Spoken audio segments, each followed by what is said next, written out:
Harper Audio presents Over the Edge of the World, Magellan's terrifying circumnavigation of the globe. Written and read by Laurence Bergreen.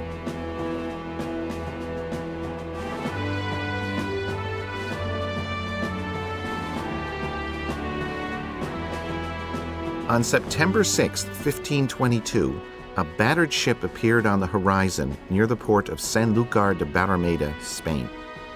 Her tattered sails flailed in the breeze, her rigging had rotted away, and storms had gouged her sides.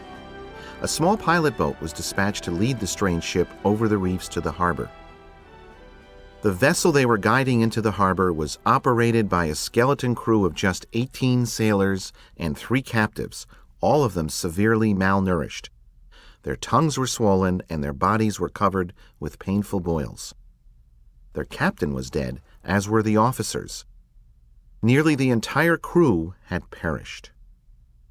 The pilot boat gradually coaxed the battered vessel past the natural hazards guarding the harbor. The ship, Victoria, slowly began to make her way along the Guadalquivir River to Seville, the city from which she had departed 3 years earlier. No one knew what had become of her since then. Victoria was a ship of mystery, and every gaunt face on her deck was filled with the dark secrets of a prolonged voyage to unknown lands. Despite the journey's hardships, Victoria and her diminished crew accomplished what no other ship had ever done. By sailing west until they reached the east, and then sailing on in the same direction, they had fulfilled an ambition as old as the human imagination, the first circumnavigation of the globe. 3 years earlier, Victoria had belonged to a fleet of 5 vessels with about 260 sailors, all under the command of Fernão de Magalhães, whom we know as Ferdinand Magellan. A Portuguese nobleman and navigator, he had left his homeland to sail for Spain with a charter to explore undiscovered parts of the world and claim them for the Spanish crown. The expedition he led was among the largest and best equipped in the Age of Discovery. Now Victoria and her ravaged crew were all that was left. Many had died in excruciating death, some from scurvy, others by torture, and a few by drowning. Worse, Magellan, the captain general, had been brutally killed. Despite her brave name, Victoria was not a ship of triumph. She was a vessel of desolation and anguish. And yet, what a story those few survivors had to tell, a tale of mutiny, of orgies on distant shores, and of the exploration of the entire globe. A story that changed the course of history and the way we look at the world. In the Age of Discovery, many expeditions ended in disaster and were quickly forgotten. Yet this one, despite the misfortunes that befell it, became the most important maritime voyage ever undertaken.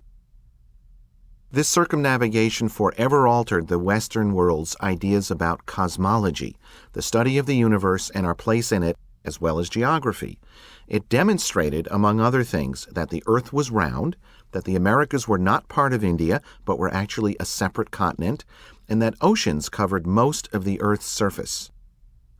The voyage conclusively demonstrated that the Earth is, after all, one world. But it also demonstrated that it was a world of unceasing conflict, both natural and human. The cost of these discoveries in terms of loss of life and suffering was greater than anyone could have anticipated at the start of the expedition. They had survived an expedition to the ends of the earth, but more than that, they had endured a voyage into the darkest recesses of the human soul. On June 7, 1494, Pope Alexander VI divided the world in half, bestowing the western portion on Spain and the eastern on Portugal. Matters might have turned out differently if the pontiff had not been a Spaniard, Rodrigo de Borja, born near Valencia, but he was. Alexander VI was a rather secular pope, among the wealthiest and most ambitious men in Europe, fond of his many mistresses and his illegitimate offspring, and endowed with sufficient energy and ability to indulge his worldly passions. he brought the full weight of his authority to bear on the appeals of King Ferdinand and Queen Isabella, the Catholic monarchs of Spain who had instituted the Inquisition in 1492 to purge Spain of Jews and Moors. Ferdinand and Isabella wanted the Pope's blessing to protect the recent discoveries made by Christopher Columbus, the Genoese navigator who claimed a new world for Spain. Portugal threatened to assert its own claim to the newly discovered lands, as did England and France. Ferdinand and Isabella implored Pope Alexander VI to support Spain's title to the New World. He responded by issuing solemn edicts establishing a line of demarcation between Spanish and Portuguese territories around the globe. The line extended from the North Pole to the South Pole.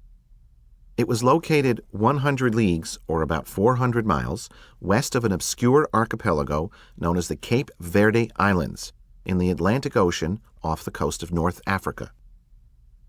Antonio and Bartolomeo da Noli, Genoese navigators sailing for Portugal, had discovered them in 1460, and ever since the islands had served as an outpost in the Portuguese slave trade.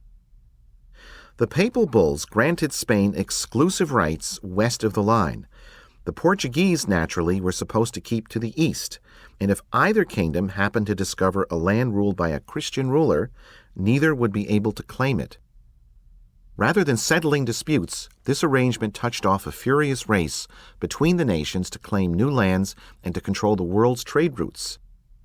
The bickering over the line's location continued as diplomats convened in Tordesillas, Spain, to work out a compromise. In Tordesillas, the Spanish and Portuguese representatives agreed to abide by the idea of a papal division, which seemed to protect the interests of both parties. At the same time, the Portuguese prevailed on the Spanish representatives to move the line 270 leagues west. Now it lay at approximately 46 degrees 30 minutes west, according to modern calculations. This change placed the boundary roughly halfway between the Cape Verde Islands and the Caribbean island of Hispaniola. The new boundary gave the Portuguese ample access to the African continent by water and allowed them to claim the newly discovered land of Brazil. Pope Alexander VI was succeeded by Pope Julius II, who in 1506 agreed to the changes, and the Treaty of Tordesillas achieved its final form. The treaty created more problems than it solved. It was impossible to fix the line's location because cosmologists did not yet know how to determine longitude. The treaty also failed to specify whether the line of demarcation extended all the way around the globe or just bisected the Western Hemisphere. Finally, not much was known about the location of oceans and continents. Even if the world was round, the maps of 1494 depicted a very different planet from the one we know today. Emboldened by the Treaty of Tordesillas, Ferdinand and Isabella looked for ways to exploit the portion of the globe granted to Spain. Success proved elusive. Columbus's voyages to the New World all failed to find a water route to the Indies. A generation after Columbus, King Charles I resumed the quest to establish a Spanish global empire. He, or his advisors, recognized that the Indies could provide priceless merchandise, and the most precious commodity of all was spices. Spices have played an essential economic role in civilization since antiquity. Like oil today, the European quest for spices drove the world's economy and influenced global politics. Spices became inextricably intertwined with exploration, conquest, and imperialism. The mere mention of their names, white and black pepper, myrrh, frankincense, nutmeg, cinnamon, cassia, mace, and cloves, to name a few, evoked the wonders of the Orient and the mysterious East. Arab merchants traded in spices over land routes, reaching across Asia, and became adept at boosting prices by concealing the origins of the cinnamon, pepper, cloves, and nutmeg with which they enriched themselves. The merchants maintained a virtual monopoly by insisting these precious items came from Africa, when in fact they grew in various places in India and China, and especially throughout Southeast Asia. To protect their monopoly, Arab spice merchants invented all sorts of monsters and myths to conceal the ordinary process of harvesting spices. The spice trade was central to the Arab way of life. Arabs developed sophisticated methods of extracting essential oils from aromatic spices used for medical and other therapeutic purposes. During the Middle Ages, Arab knowledge of spices spread across Western Europe, where apothecaries developed a brisk trade in concoctions made from cloves, pepper, nutmeg, and mace. In a Europe starved for gold, spices became more valuable than ever, a major component of European economies. Despite the overwhelming importance of spices to their economy, Europeans remained dependent on Arab merchants for their supply. They knew the European climate could not sustain these exotic spices. In the 16th century, the Iberian Peninsula was far too cold, colder than it is now, in the grip of the Little Ice Age, and too dry to cultivate cinnamon, cloves, and pepper. Under the traditional system, spices, along with damasks, diamonds, opiates, pearls, and other goods from Asia, reached Europe by slow, costly, and indirect routes over land and sea. Along the way, spices went through as many as 12 different hands, and every time they did, their prices shot up. The global spice trade underwent an upheaval in 1453, when Constantinople fell to the Turks. The time-honored overland spice routes between Asia and Europe were severed. The prospect of establishing a spice trade via an ocean route opened up new economic possibilities for any European nation able to master the seas. For those willing to assume the risks, the rewards were irresistible. The lure of spices impelled sober, cautious financiers to back highly risky expeditions to unknown parts of the globe and enticed young men to risk their lives. In Spain, the best and perhaps the only reason to risk going to sea was the prospect of getting rich in the Spice Islands, wherever they were. If a sailor devoted years of his life to getting there and back, and if he managed to bring home a small sack stuffed with spices such as cloves or nutmeg, legitimately or not, he could live off the proceeds for the rest of his life. And a captain had a right to expect much more than that in the Age of Discovery, not only vast riches and fame, but titles to pass on to his heirs and foreign lands to rule. Portugal was the first European nation to exploit the sea for spices and the global empire that went along with them. The quest began as early as 1419 when Prince Henry and his English wife, Philippa, established his court at Sagres, a stark outcropping of rock at the southernmost edge of Portugal. Known as Prince Henry the Navigator, he rarely went to sea himself. Instead, he inspired others to conquer the ocean. Portuguese ships faced obstacles so overwhelming, so shrouded in ignorance and superstition, that only extraordinarily confident and accomplished mariners dared to venture into the ocean sea, as the Atlantic Ocean was then known. When Prince Henry came to Sagres, Europeans knew little about the ocean beyond latitude 27 degrees north, marked by Cape Bojador in West Africa. It was believed that the waters south of this point teemed with monsters, that their storms made them too violent to navigate, and that inescapable fogs would envelop wayward ships. In the face of all these dangers, Prince Henry offered a bold reply: "You cannot find a peril so great that the hope of reward will not be greater." He attracted navigators, shipwrights, astronomers, pilots, cosmographers, and cartographers, both Christians and Jews, to the academy at Sagres, where they cooperated in the enterprise of exploring the world under Henry's direction. The ocean proved extremely hazardous. Prince Henry sent no less than 14 expeditions to Cape Bojador within 12 years, and they all failed. He convinced Gil Eanes, a Portuguese explorer, to try once more. And in 1434, Eanes finally accomplished what so many had said was impossible. He sailed safely past Cape Bojador. The following year, Eanes, together with Alfonso Gonzalez Baldaya, returned to Cape Bojador. Baldaya sailed further south and collected thousands of sealskins. This was the first commercial cargo brought back to Europe from that part of Africa. On subsequent voyages, Portuguese ships brought gold, animal hides, elephant tusks, and slaves. Every captain sponsored by Prince Henry was under orders to record the tides, the currents, and the winds, and to compile accurate charts of the coastlines. Voyage by voyage, these charts added to the Portuguese knowledge of the oceans and the world beyond the Iberian Peninsula. Portugal retained its ambition to wrest control of the Spice Islands trade from the Arabs into the 16th century, hoping to reach the Spice Islands. In pursuit of this goal, daring, even reckless mariners presented themselves to the king to seek backing for their journeys of exploration to these exotic and dangerous new worlds.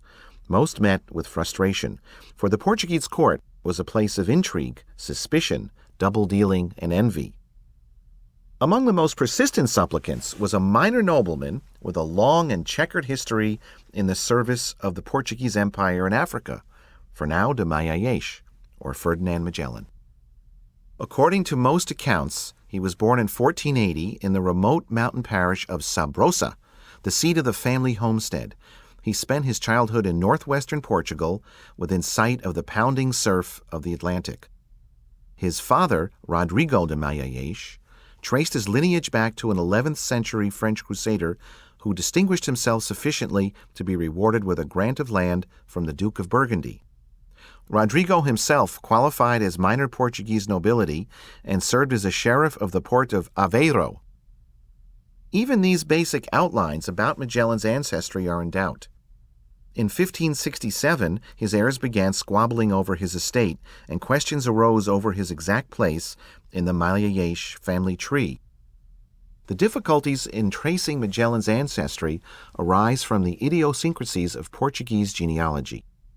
For example, until the 18th century, males usually assumed their father's last name, but the females often chose other surnames for themselves, and some children assumed a grandfather's name or still other family names.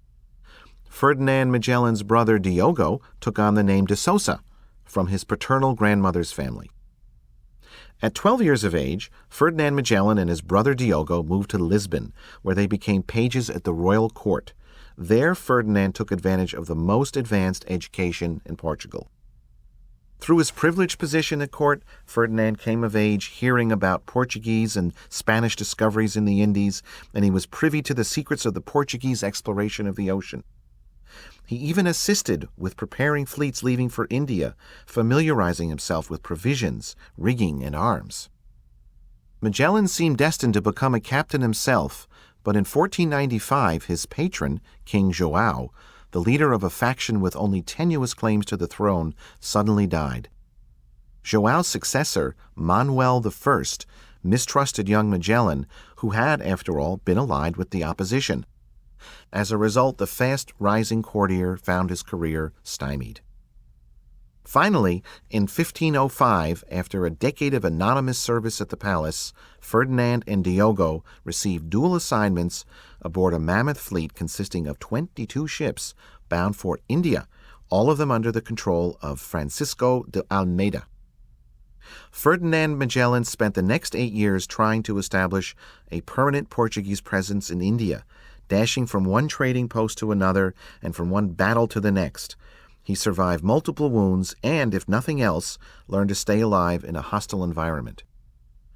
In this, the first phase of his career abroad, Magellan had displayed remarkable bravery and toughness, but in the end, his foreign service proved a mixed adventure. He invested most of his fortune with a merchant who soon died. In the ensuing confusion, Magellan lost most of his assets. He petitioned King Manuel for restitution, but the king refused the request. Returning to Lisbon, Magellan, still bristling with ambition, commenced a new phase in his career. Seeking to make himself useful to the crown, he involved himself with the Portuguese struggle to dominate North Africa. In 1513, he found an ideal opportunity to demonstrate his loyalty and usefulness to the crown when the city of Azamor in Morocco suddenly refused to pay its annual tribute to Portugal.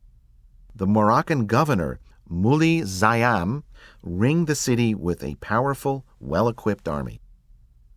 King Manuel responded to the challenge by sending the largest seaborne force ever to sail for his kingdom, 500 ships, 15,000 soldiers, the entire military might of this small nation. Among the hordes of soldiers sent to defend the honor of Portugal was Ferdinand Magellan, along with an aging steed, the only mount he could afford. He rode courageously into battle, only to lose his horse to the Arabs. Portugal reclaimed the city, but Magellan was indignant. He had lost his horse in the service of his country and king, and the Portuguese army was offering him only a fraction of what he considered to be his mount's true value as compensation. Displaying a hot-headedness and tactlessness that bedeviled his entire career, Magellan wrote directly to King Manuel. Manuel proved no more generous than he had been on the occasion of Magellan's previous demand for compensation. The new request was swiftly dismissed. Magellan's reaction was telling. He stubbornly remained at his post, somehow acquired a new horse, and participated in skirmishes with the Arabs who swooped out of the desert wastes to harass Portuguese soldiers, guarding Azamor. Magellan showed himself to be a fearless warrior, engaging in hand-to-hand combat with the enemy on a daily basis. In one confrontation, he received a serious wound from an Arab lance, which left him with a shattered knee and a lifelong limp. It also ended his career as a soldier. At last, he received a taste of the recognition he craved when his service in battle and war wounds earned him a promotion to the rank of quartermaster. The position entitled him to a share of the spoils of war, which proved to be his undoing. In a subsequent battle, Arabs surrendered an immense herd of livestock, over 200,000 goats, camels, and horses. Magellan was among the officers responsible for distributing the spoils in an equitable fashion, and he decided to pay off tribal allies with some of the captured animals. As a result of this transaction, Magellan and another officer were indicted for selling 400 goats to the enemy and keeping the proceeds for personal gain. The charges were preposterous. Magellan failed to respond and, without authorization, left Morocco for Lisbon, where he appeared before King Manuel. Magellan did not apologize for his conduct in Morocco, but demanded an increase in the allowance he received as a member of the royal household, his moradia. Making a bad situation even worse, he lectured the king, reminding him that he, Ferdinand Magellan, was a nobleman and had rendered lifelong service to the crown and had the wounds to show for it. Nothing but a more generous moradia would suffice to acknowledge his stature, his sense of honor, and his idealism. Jealous rivals whispered behind Magellan's back that his limp was merely an act designed to elicit sympathy. King Manuel's judgment, when it came, was swift and sure. The insolent and foolish Magellan was to return to Morocco immediately to face charges for treason, corruption, and leaving the army without authorization. This he did. After investigating the evidence, a tribunal in Morocco dismissed all charges against him, and he returned to Lisbon, clutching a letter of recommendation from his commanding officer. Displaying superhuman stubbornness, Magellan went back to his sovereign king to demand the increased moradia with more vehemence than ever. Once more, the king refused. Magellan was entering middle age, with a bad leg and an unfairly tarnished reputation. Short and dark, and teetering on the brink of poverty, he looked nothing like the aristocrat he thought himself to be. And he still yearned to distinguish himself in the service of Portugal, to make a name for himself that would rank with the important figures of the day who opened new trade routes for Portugal in the Indies, and in the process became rich themselves.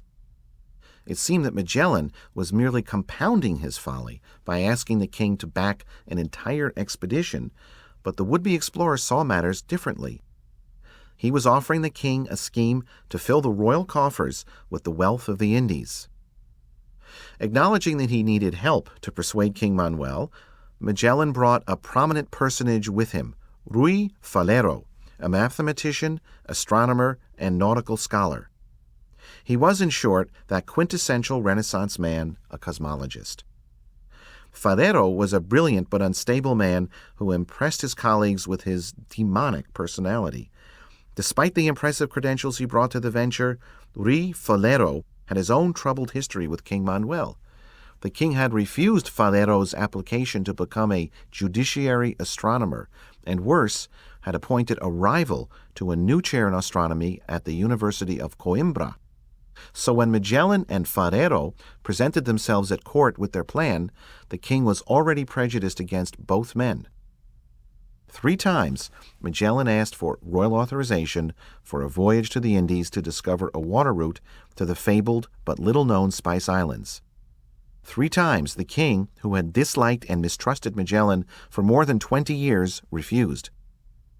Finally, in September of 1517, Magellan asked if he could offer his services elsewhere, and to his astonishment the king replied that Magellan was free to do as he pleased.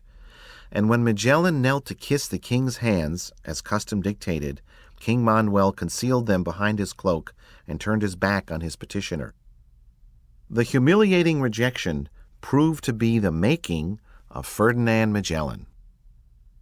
After he received the final rebuff from the Portuguese king, he suddenly found direction in his life, and he moved quickly, carried along by his own ambitions and by the tides of history. By October 20th, 1517, he had arrived in Seville, the largest city in Andalusia in southwestern Spain. Ruy Falero joined him there in December. Within days of his arrival, Magellan signed documents formally making him a subject of Castile and its young king, Charles I. No longer was he Fernão de Magallanes. In Spain, he became known as Hernando de Magallanes. There was ample precedent for Magellan's emigration to Spain. His boyhood hero, Christopher Columbus, had come to Spain from Genoa to seek backing for the discovery of a route to the Indies. Magellan believed that he could do what the Genoese navigator had claimed to do, but had never actually accomplished: reach the fabulous Indies by sailing westward across the ocean.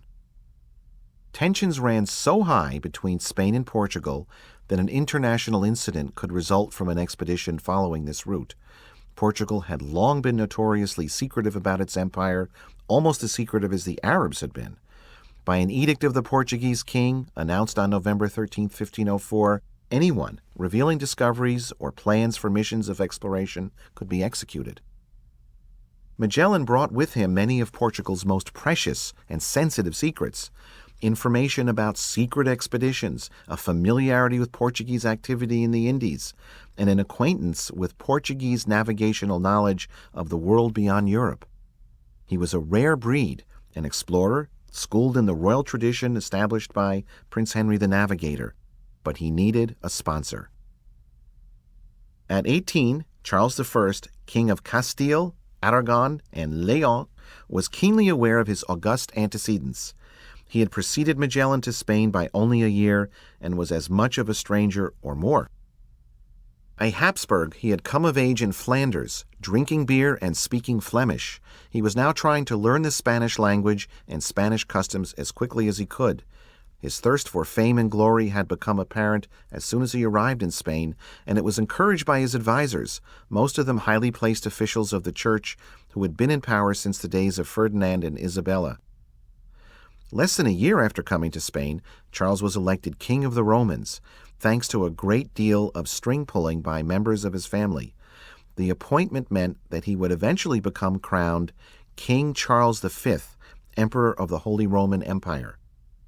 But to receive the title, he would have to pay vast sums of money, essentially bribes, to the electors, and he looked to the Indies and the New World as a source of revenue to advance his personal ambitions. The timing of Magellan's arrival in Spain was auspicious, but his overall prospects were decidedly mixed. He was an unknown quantity to the Spanish court and ministers. He spoke Spanish haltingly, and he relied on scribes for written communication in that language. He had renounced his loyalty to Portugal, but he remained an outsider in Spain, on probation and under suspicion. In these difficult circumstances, getting the financial backing for his proposed voyage would require a superhuman expenditure of effort and cunning, as well as a generous amount of luck. Spain, in this era, remained a feudal society ruled by a powerful, feared, and corrupt clergy. Bishops' illegitimate children, often referred to as nephews or nieces, played prominent roles in public life. Cruelty, hypocrisy, and tyranny imbued the social order in which Magellan now found himself.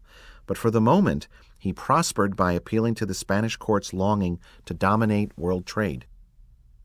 Soon after arriving in Seville, Magellan became acquainted with Diogo Barbosa, another Portuguese expatriate who had settled in this city 14 years earlier and was now Knight Commander of the Order of Santiago, among his other distinctions.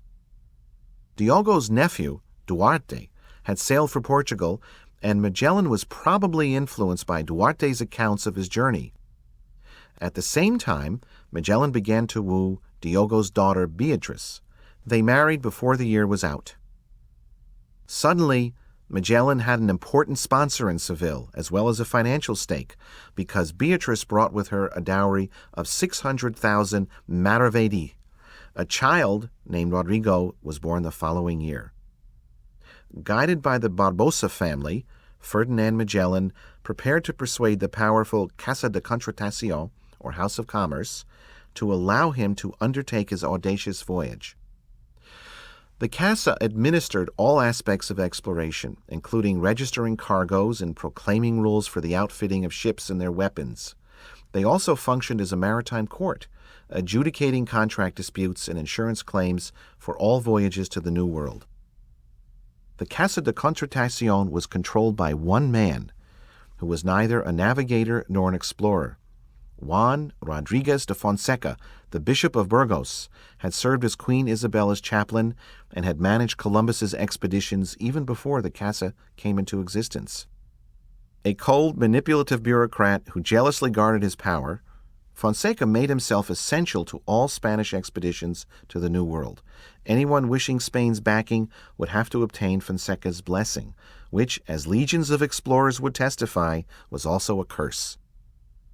By the time Magellan appeared on the scene, the balance of power over trading privileges had shifted decisively from the explorer to the crown. Magellan and others in his position would have to settle for what the crown granted them, still a fortune beyond imagining, rather than establishing their own foreign trading empires. There could be no expedition to the Spice Islands without the backing of Fonseca and his Casa de Contratación.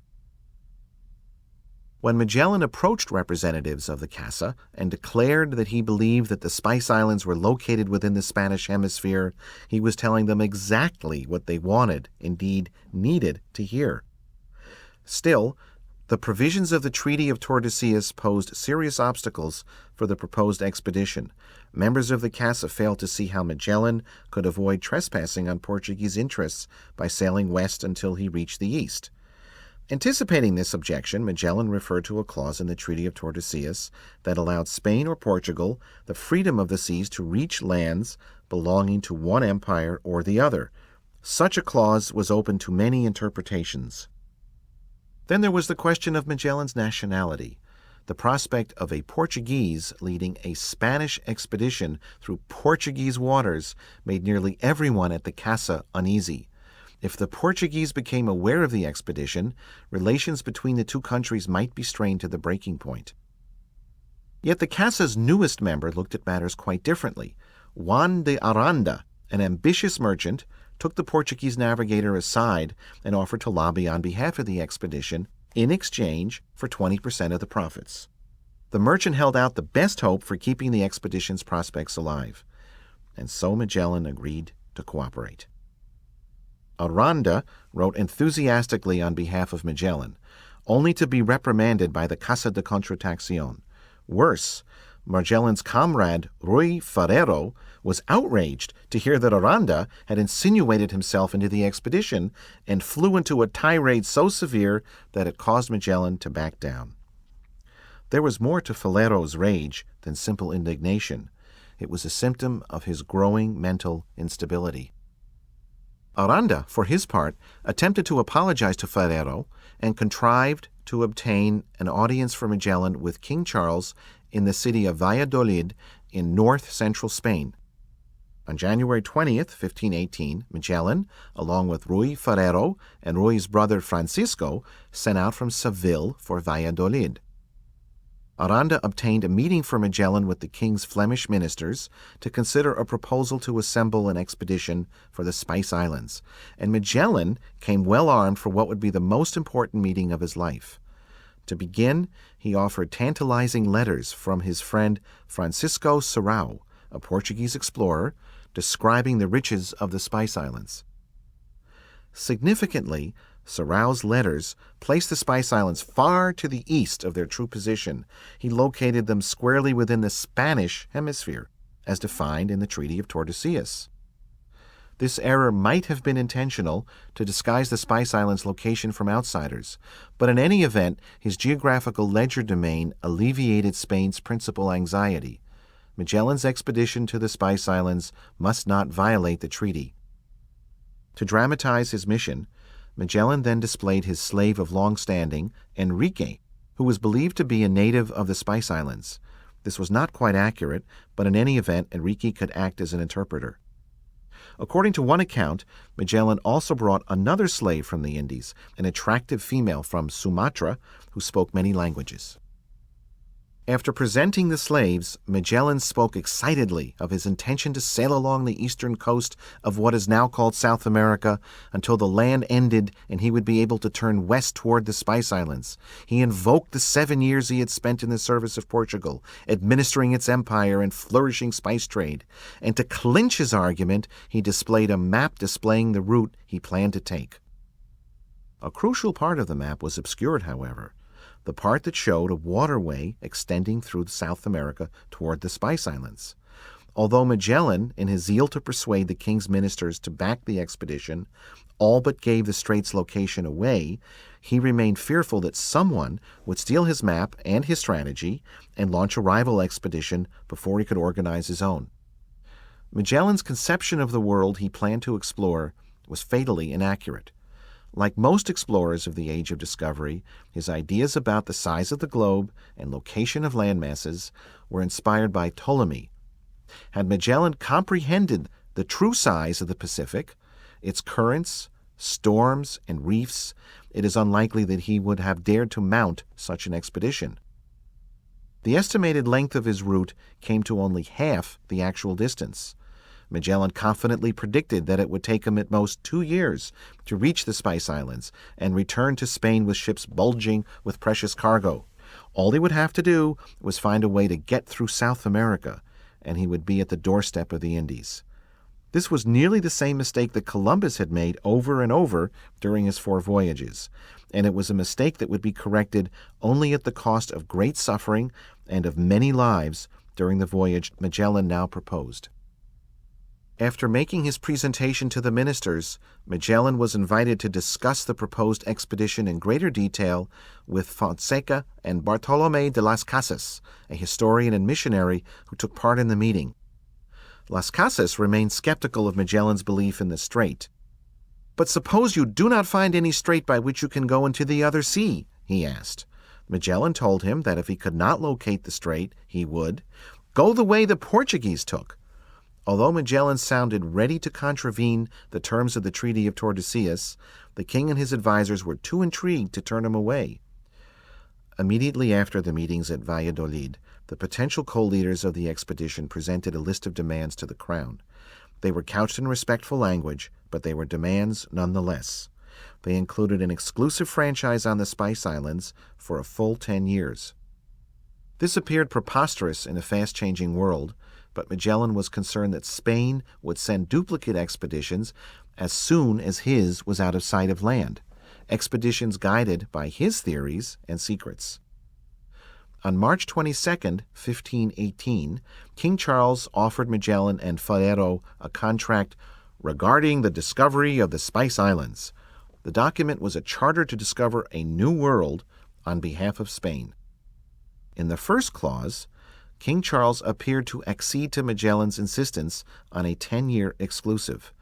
King Charles enjoined Magellan and Ferrero to respect Portugal's territorial rights under the terms of the Treaty of Tordesillas. Charles I had every intention of overtaking the elderly King of Portugal. No matter what the language of the contract seemed to say, the impatient young king wished to bend the terms of the Treaty of Tordesillas to Spain's advantage by insisting that the Spice Islands lay within the Spanish hemisphere. Magellan's expedition need only give Spain a reasonable argument for claiming the Spice Islands. From Magellan's standpoint, this was a remarkable contract because it gave him nearly everything he wanted. From the point of view of Fonseca, the head of the Casa de Contratación, this was hardly an advantageous contract. for it gave Magellan too much power over the expedition. It would take Fonseca months, but eventually he would have his revenge on Magellan and exert the control over the expedition that had been denied him in the royal contract. King Charles promised Magellan 5 ships equipped with crew, food, artillery, and supplies for 2 years. The fleet would be called the Armada de Molucca, after the Indonesian name for the Spice Islands. The ships were relatively small out of necessity. One of Seville's limitations as a port was the shallowness of the Guadalquivir River. Ships had to be sufficiently small and light to negotiate the narrow waterway to the Atlantic. Thus, Magellan's flagship, Trinidad, weighed 100 tons. San Antonio, which carried many of the provisions, weighed 120 tons. Concepcion, 90 tons. Victoria, 85 tons. And Santiago, to be used for reconnaissance, weighed just 75 tons. Although King Charles was supposed to pay for Magellan's ships, according to the contract, he was deeply in debt. To cover the expedition's cost, the Casa de Contratación turned to a familiar presence in financial circles, Cristobal de Haro, who represented the House of Fugger, an influential banking dynasty based in Augsburg, Germany. The House of Fugger had enough money to finance 10 expeditions or more. Indeed, it had more money than King Charles.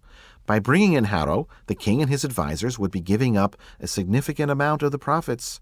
Given the hazards of the spice trade and the uncertainty of long ocean voyages, financiers like Haro could be induced to risk their capital on such ventures for only one reason: the lure of extraordinary profits.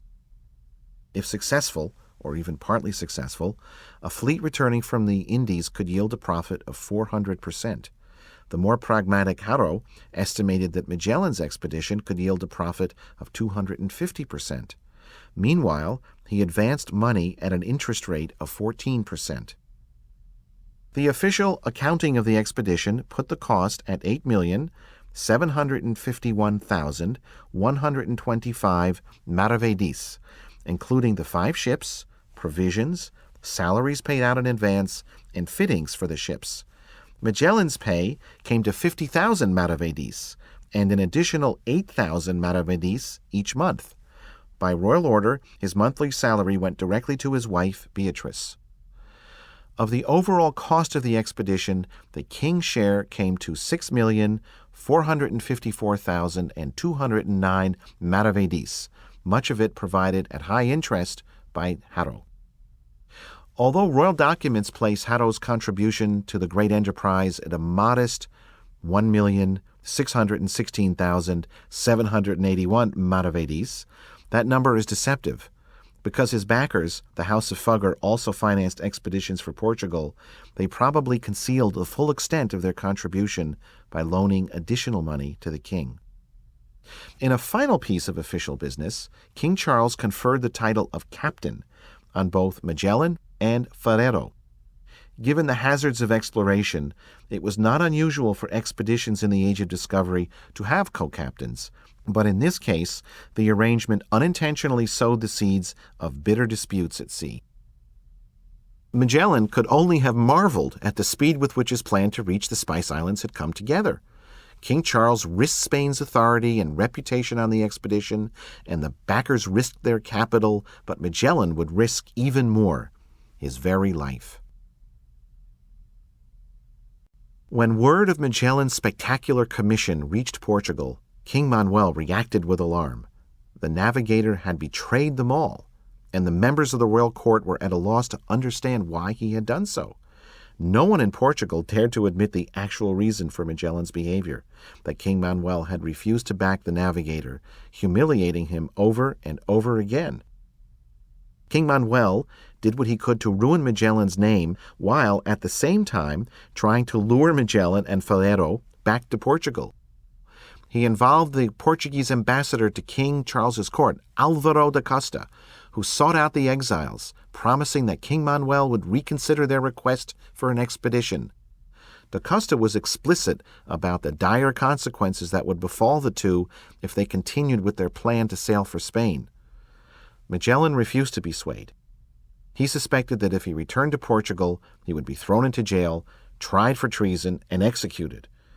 Magellan replied that he had formally renounced his allegiance to King Manuel and had given his loyalty to King Charles.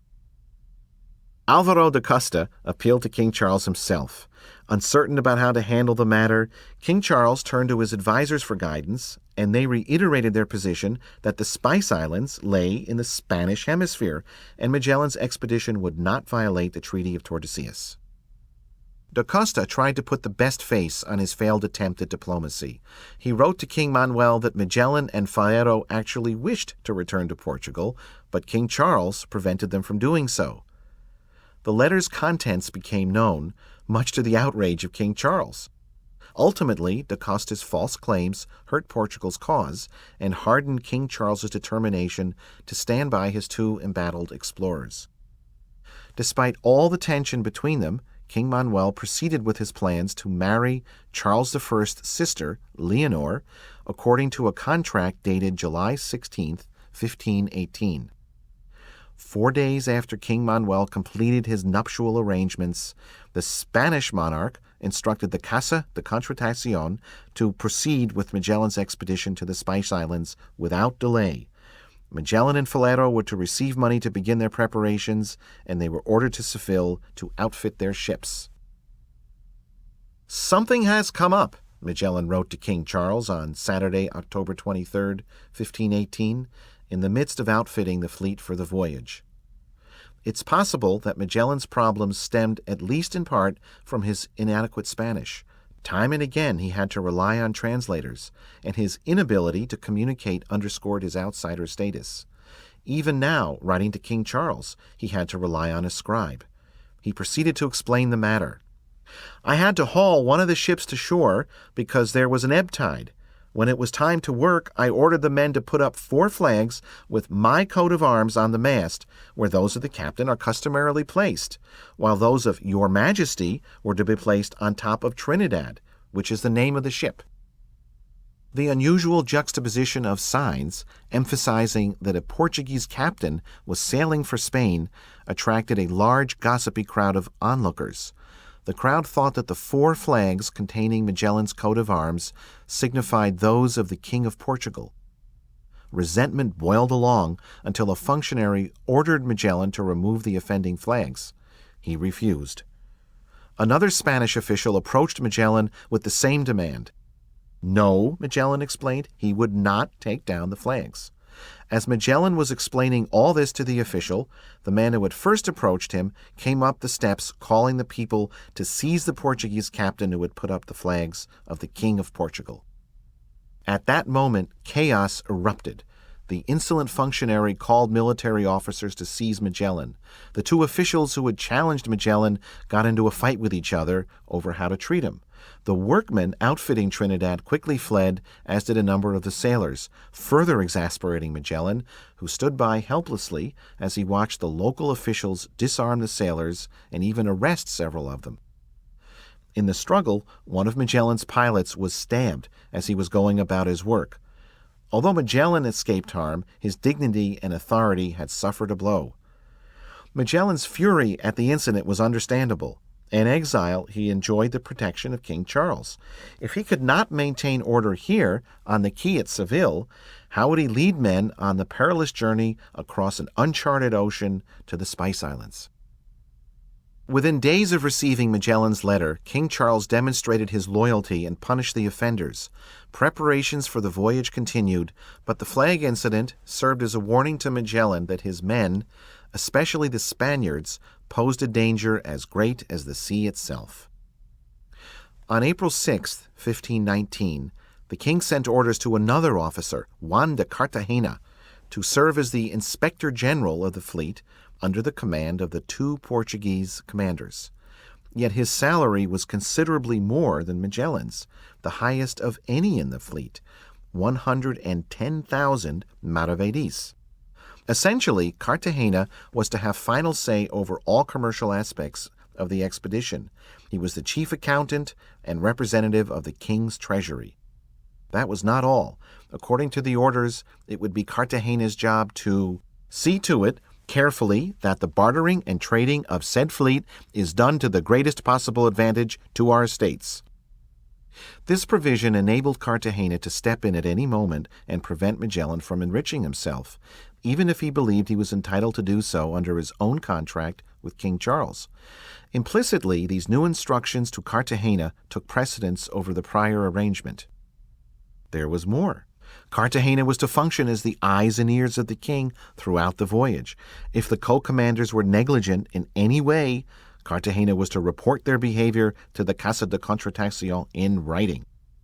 These instructions were so thorough that a Spaniard predisposed to mistrust Magellan and Ferrero could conclude that he, and not they, had the final say on the conduct of the entire voyage. And that was exactly the conclusion to which Cartagena came. King Manuel made one more attempt to subvert the Armada de Molucca. He sent his agent, Sebastián Álvarez, to Seville with orders to undo Magellan's resolve. On July 18, 1519, Álvarez secretly reported his efforts to persuade Magellan to call off the expedition. Álvarez began a carefully rehearsed argument to persuade Magellan to abandon his nefarious scheme. I said to him that to acquire honor unduly, and when acquired by such infamy, was neither wisdom nor honor, for he might be certain that the chief Castilians of this city, when speaking of him, held him to be a vile man, of low blood, since to the disservice of his true king and lord he had accepted such an enterprise. Furthermore, Álvarez wrote, he might be sure that he was held to be a traitor in going against the state of your highness. Every term of opprobrium that Álvarez hurled at Magellan strengthened the mariner's resolve to carry out his mission. Even Álvarez was impressed by Magellan's conviction. It seemed to me that his heart was true as to what befitted his honor and conscience. Despite his resolve, Magellan suffered pangs of conscience over his decision to abandon his homeland. He made a great lamentation, Álvarez observed, but that he did not know of anything by means of which he could reasonably leave a king who had shown him so much favor. I told him that he should weigh his coming to Portugal. Leaving Magellan to his torment, Álvarez tried to persuade himself and King Manuel that the expedition would never come to pass. He counted on the once brilliant Ferrero's deteriorating mental state to aid the Portuguese skullduggery. I spoke to Rui Ferrero on 2 occasions, Álvarez reported to his sovereign. It seems to me that he is like a man deranged in his senses. Since leaving Portugal, and even perhaps before, the brilliant cosmographer had exhibited signs of instability. One acquaintance said that Ferrero sleeps very little and wanders around almost out of his mind. Others remarked on his irritability or simply stated that he had lost his mind. Even King Charles took note of Ferrero's condition, and on July 26, 1519, issued a royal certificate declaring that Ferrero would not sail with Magellan. Instead, the cosmographer would remain in Seville to prepare for another expedition that would follow in Magellan's wake. This violation of the 10-year exclusive King Charles had granted Magellan was more likely a face-saving gesture designed to preserve what little dignity Ferrero had left, for he never went to sea. Magellan seemed relieved to rid himself of the unstable Ferrero. He agreed to the removal as long as the fleet could keep the cosmographer's precious, state-of-the-art navigational instruments. Ferrero's trove consisted of compasses, astrolabes, quadrants, and hourglasses. Then there were the charts, 24 in all, most of them top secret, all of them extremely valuable. All of these precious items remained with the Armada at Magellan's disposal. So the team of Magellan and Ferrero, the driving force behind the expedition since their days in Lisbon, was sundered. As head of the Casa de Contratación, Fonseca replaced the would-be explorer with Andrés de San Martín, a well-connected Spanish cosmographer and astrologer who had long sought the lofty role for himself in the Casa's affair. San Martín occupied a prestigious position in the roster and commanded a generous salary, an advance of 30,000 maravedis, plus an additional 7,500 to cover expenses, but he did not hold Ferrero's exalted rank. The removal of Ferrero opened the way for Inspector General Cartagena, the obvious candidate, to take his place. Archbishop Fonseca appointed Cartagena as Floreto's replacement, specifying that he was persona conjunta. The exact meaning of this title was subject to varying interpretations, but at a minimum, it meant that Magellan was supposed to consult with Cartagena in all matters. At the maximum, it meant that the two were co-commanders, with Cartagena as Magellan's official supervisor. Although he had no experience at sea, Juan de Cartagena found himself leading one of the largest maritime expeditions mounted by Spain. This bizarre situation had much to do with his relationship with the man who had appointed him, Archbishop Fonseca. Cartagena was considered Fonseca's nephew, but as everyone realized, Cartagena was Fonseca's illegitimate son, nor was he the only example of this peculiar brand of nepotism. The fleet's accountant, Antonio de Coca, was the nephew of Fonseca's brother. Not only that, but Fonseca appointed two close friends and servants of his as captains of two of the ships. These were Luis de Mendoza, who assumed command of Victoria, and Gaspar de Quesada of Concepcion. Not surprisingly, all three captains appointed by Fonseca, Cartagena, Quesada, and Mendoza, despised and looked down on Magellan from the moment they came on board. As the date of departure approached, Magellan turned his attention to the complicated and hugely expensive matter of provisioning. The ships took on all the sailing gear, arms, provisions, and furnishings that they would bring on the voyage. The dock and the area around it throbbed with activity, the waters constantly stirred by small craft coming and going, the streets packed with carts bearing supplies. Magellan approached the task of provisioning with as much attention to detail as he did the outfitting of the ships, and with good reason.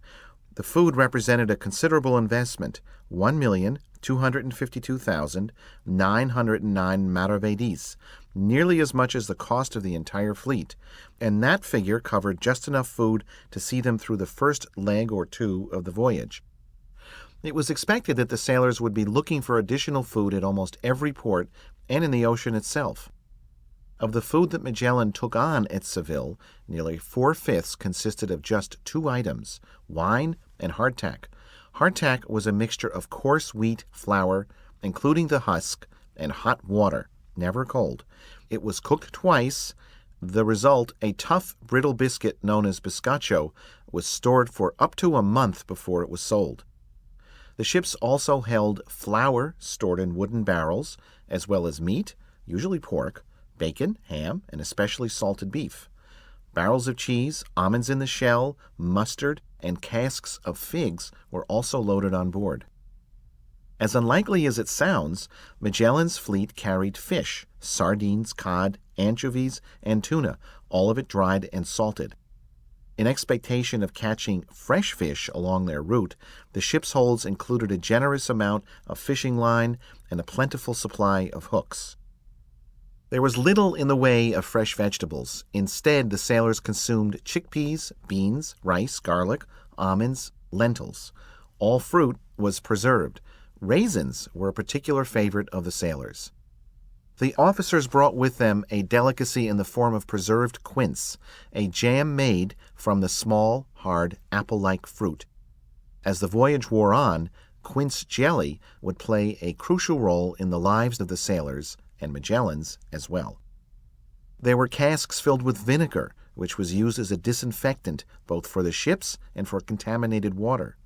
On rare occasions, starving sailors would add vinegar to rotting hardtack. Sugar and salt also had a place in the list of provisions. Salt was plentiful and was used for preserving meat and fish throughout the voyage, while sugar was scarce. It was administered to sailors who had fallen ill, but not used in food. Honey, far cheaper, served as the universal sweetener. Disputes over the crew's composition bedeviled Magellan until the moment of the fleet's departure from Seville. Magellan was suspected of packing the roster with his countrymen, but the reality was that experienced Spanish seamen willing to enlist on the voyage were scarce, and so he was forced to include many foreigners. He was reminded that key positions, such as bookkeepers and bursars, must be filled by Spaniards. Magellan protested that he had retained the services of only 2 Portuguese bursars. and he pleaded in writing with the Casa de Contratación to allow the men that he had enlisted to board the ships regardless of nationality. If he could not have the crew he wanted, he insisted he would abandon the expedition.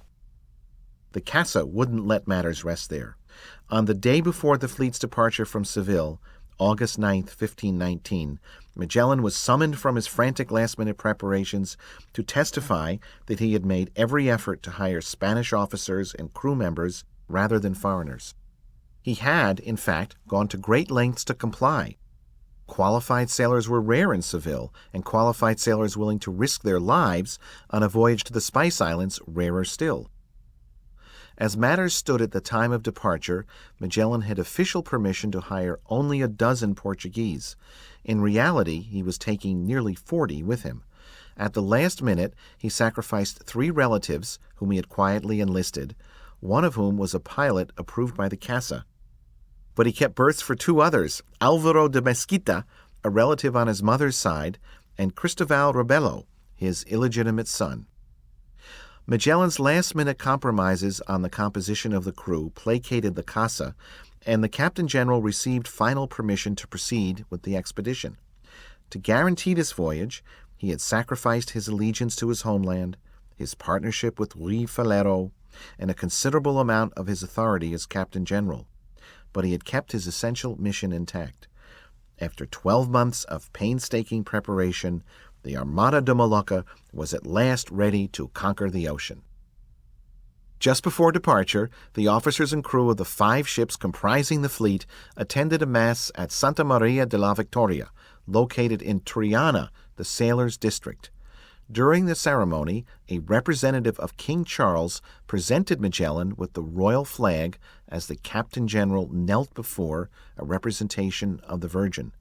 This marked the first occasion that Charles had bestowed the royal colors on a non-Castilian.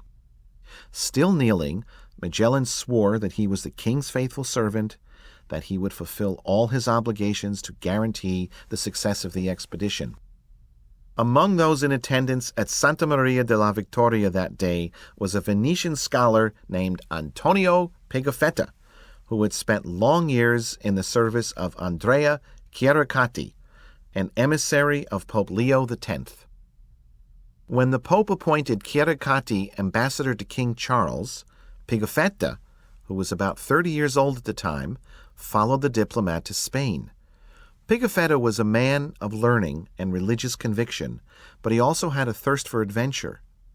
Learning of Magellan's expedition to the Spice Islands, he felt destiny calling, and he excused himself from the diplomatic circles to seek out the renowned navigator, arriving in Seville in May 1519 in the midst of feverish preparations for the expedition.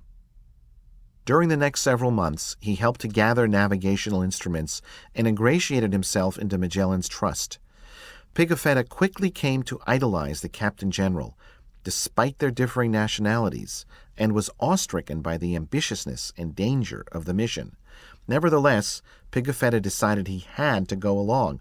He joined the roster as a sobra saliente, a supernumerary.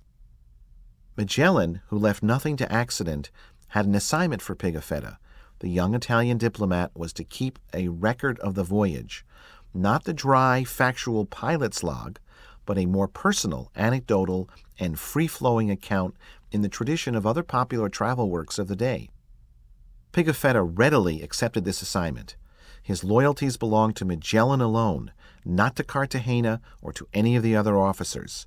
For Pigafetta, the Armada de Molucca was the tangible result of Magellan's daring, and if the expedition succeeded, it would be the result of Magellan's skill and God's will. Of that, Pigafetta was quite certain. Pigafetta was not the only diarist on the voyage. Francisco Albo, Trinidad's pilot, kept a logbook, and some of the surviving sailors gave extensive interviews and depositions on their return to Spain, or wrote their own accounts from memory. The Portuguese reacted bitterly to the imminent departure of the Armada de Molucca. King Manuel ordered the harassment of Magellan's relatives who remained in their homeland. To make his dishonor public, vandals were sent to the family estate in Sabrosa. They tore the Magellan escutcheon from the gates and smashed it to the ground. Abandoned, the Sabrosa estate fell into disrepair, and another house rose on the site. The stone that once held the Magellan escutcheon met with a special fate. It was covered with excrement. On the 10th of August, the fleet was ready to depart from Seville. Only Magellan remained behind, making last-minute provisioning arrangements. He would join the fleet shortly before its final departure from Spain. A week after leaving Seville, the Armada de Mallorca reached the snug coastal town of Sanlúcar de Barrameda, the final point of departure for the ocean sea. Beyond the huddled town lay the churning waters of the Atlantic. Many ships had departed from Sanlúcar de Barrameda, and some had been fortunate enough to return from distant ports and newly discovered lands, but none had circumnavigated the entire world. Magellan took command of his fleet just before departure and made sure that his sailors led a pious existence during what might be their last days on land. Pigafetta wrote, "We remained for some days at the port to hear Mass on land at a church named Our Lady of Barrameda, near Sanlúcar, where the Captain General ordered all those of the fleet to confess themselves before going farther. Moreover, he would not allow any woman, whoever she might be, to come onto the fleet and to the ships, for many good reasons." Magellan's autocratic style extended beyond religious observance. To stifle dissent, Pigafetta wrote, Magellan concealed the ultimate goal of the expedition from his rank-and-file sailors. This assertion needs clarification. As a Portuguese mariner, Magellan was accustomed to secrecy when it came to voyages of discovery. That was the Portuguese way, yet everyone realized that the fleet was bound for the Spice Islands. It was even called the Armada de Mallorca. Perhaps Pigafetta meant that Magellan wished to keep his plan to find a strait, a waterway leading to the east, to himself until it was too late for disloyal crew members to desert. In the pages of his diary, Pigafetta confided another and far more troubling reason for Magellan's unusual secrecy. "The masters and captains of the other ships of this company loved him not. I do not know the reason, unless it be that he, the Captain General, was Portuguese, and they were Spaniards and Castilians, which peoples have long borne ill will and malevolence towards one another." To assert his authority over his resentful and contentious captains, Magellan gave strict sailing orders designed to reinforce his unquestioned command. The most innocuous aspect of his standing orders, the requirement that all ships report to Trinidad at dusk, rankled the captains the most because it demonstrated that Magellan, and no one else, served as the leader of the Armada de Mallorca. Leaving the mouth of the Guadalquivir River on September 20th, 1519, the 5 ships of the Armada plunged into the Atlantic Ocean. It was a dream as old as the imagination, a voyage to the ends of the earth. Yet until the age of discovery, it remained only a dream. At the time, Europe was deeply ignorant of the world at large. Magellan undertook his ambitious voyage in a world ruled by superstition, populated with strange and demonic creatures, and reverberating with a longing for religious redemption. To the average person, the world beyond Europe resembled the fantastic realms depicted in The 1001 Nights, a collection of tales including the 7 voyages of Sinbad the Sailor. Going to sea was the most adventurous thing one could do. In the age of discovery, more than half the earth was unexplored, unmapped, and misunderstood by Europeans. Mariners feared they could literally sail over the edge of the world. They believed that sea monsters lurked in the briny depths, waiting to devour them. And when they crossed the equator, the ocean would boil and scald them to death. Some of the most tenacious ideas about the world at large derive from Pliny the Elder, who died in the eruption of Mount Vesuvius in 79 AD. His multi-volume encyclopedic natural history, rediscovered and widely consulted in the Renaissance, sought to bring together everything that was known about the natural world: mountains, continents, flora, and fauna. Pliny's chapters on humankind contained a potent mixture of fact and fantasy. He wrote of a tribe known as the Arimaspi, a people known for having one eye in the middle of the forehead. He confidently cited other classical authorities, such as Herodotus, who related tales of a continual battle between the Arimaspi and Griffins in the vicinity of the latter's mines. While it might have generated some skepticism among naturalists of Magellan's time, it was generally accepted as fact, as was Pliny's curious description of forest dwellers who have their feet turned back behind their leg.